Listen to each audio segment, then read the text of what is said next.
Guys, gawa ako ng ano guys, nagpalit ako ng switch. Nagpalit ako ng ito guys, MOSFET.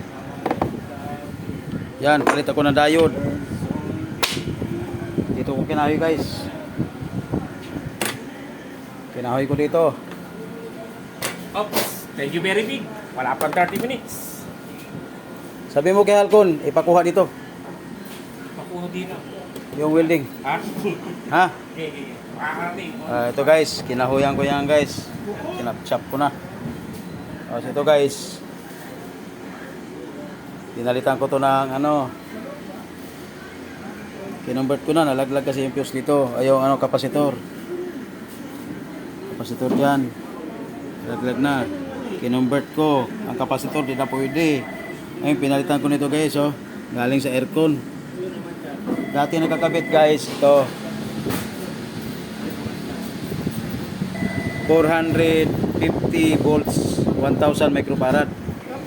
Ay alanganin guys, ito pinalit ko 400 volts. 400 volts, 500. Heat gun? Saan ang heat gun? Nandiyan ba? Oh, Andito. 560 microfarad lang. Sige po, papuntahin nyo na. Dalawa ang pinalit ko guys para lumakas. Dinoble ko. Okay naman siya, nag-on siya guys. Oh, okay oh. Okay, so Tayo pamalit.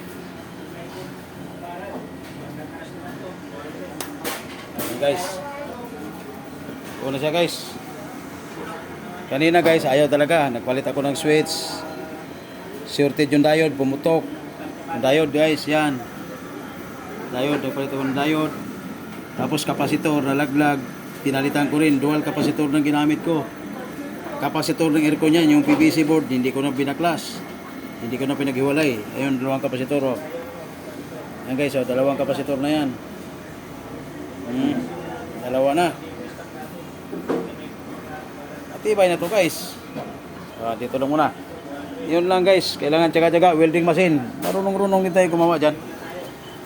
Pero hindi talaga expert guys. Pero marunong na rin. Ito. Guys, okay na yan guys. Yan, hello. Itong ano ko,